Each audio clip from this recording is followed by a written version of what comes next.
You know, the global economy right now in 2026 is a real head-scratcher. It's a total paradox. On the one hand, you look at the numbers and they seem to point towards steady, if slow, growth. But on the other hand, there's this feeling of deep uncertainty just about everywhere you look. So today, we're going to try and unravel this contradiction and figure out what's really going on. And that really is the million-dollar question, isn't it? The data says things are growing, but the mood, the feeling on the ground, is one of fragility. It's kind of like we're all walking on a tightrope.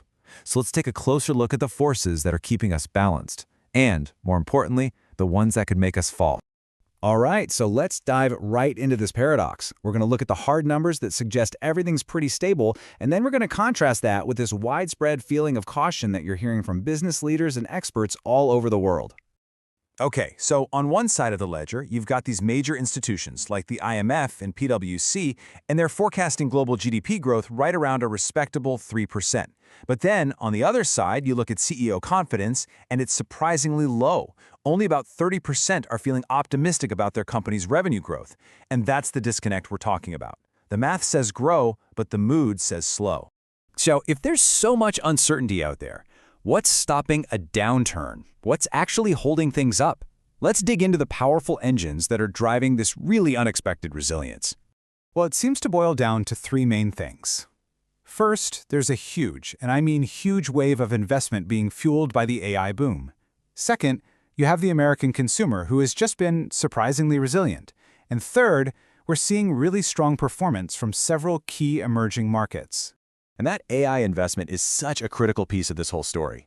We're not just talking about software or code on a screen here. This is a physical transformation. We're talking about a massive build-out of data centers, the power plants needed to run them, and all the digital infrastructure that connects everything together.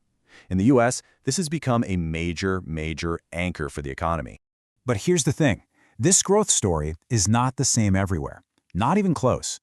India is forecast to just explode at an impressive 6.7%, thanks to high-tech exports and rising wages. The US is holding steady, around 2.1%. But then you look at the Eurozone, and it's lagging way behind at just 0.9%. This isn't some uniform global recovery. It's a world of deeply divergent fortunes. Okay, so we've seen what's propping the economy up. But that's only half the picture. Now, let's flip the coin and look at the other side, the fragility and the risks that are lurking just beneath this calm surface.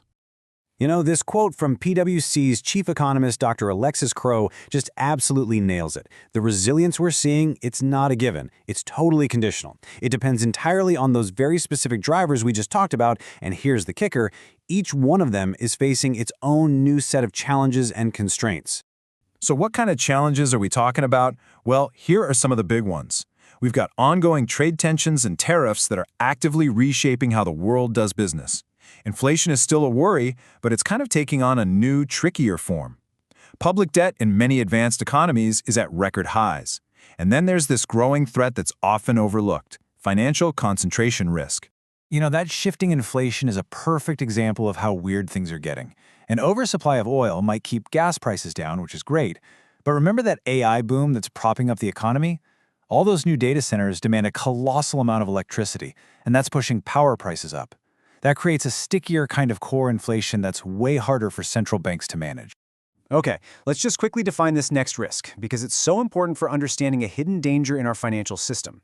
Concentration risk is basically what happens when you're way too reliant on one single thing. It's the classic mistake of putting all your eggs in one basket. All right, keeping that idea in your head, I want you to look at this number, 99%. What in the modern financial world could possibly be that concentrated? Well, it turns out that an incredible 99% of stablecoins, which are a fast-growing part of digital finance, are backed by the US dollar. So think about that. If this entire ecosystem is propped up by a single currency that is widely expected to weaken, you have a textbook case of massive systemic concentration risk. So you've got these powerful growth engines on one side, and these serious systemic risks on the other. What does that actually mean for the global economy? Well, it's not necessarily heading for a crash, but for something else entirely, a fundamental rebalancing of the whole system. And you can actually see this playing out right now in the real world. For decades, the name of the game was pure efficiency, which often meant supply chains were all centralized in a single country. But now, because of tariffs and geopolitical risk, the focus has totally shifted to resilience. Companies are actively diversifying, creating these regional networks in places that are lower cost and, you guessed it, tariff-friendly. And this right here is probably the most important thing to grasp. Slower global growth doesn't mean the world just stops. It means the pieces on the chessboard are all being rearranged. This rebalancing isn't hitting everyone equally, it's creating a very, very clear set of winners and losers all across the globe. Okay, so if the whole board is being reset, that leads to a big question. In this shifting, rebalancing world, where are the new opportunities? What does this new landscape mean for business and for investment? Well, the PwC analysis points to three pretty interesting spots. First, the intersection of AI and real estate. Those data centers we keep talking about, they're becoming a new and critical asset class. Second, a potential softening of the US dollar could create some unique openings for domestic investors in areas like attainable housing. And third, and this is a big one, there's this massive, under-the-radar opportunity in closing Europe's huge private pension gap with the US. And that really leaves us with one final big question to think about. As the world changes shape around us, is this new focus on resilience a permanent strategic shift that we can build on for the future?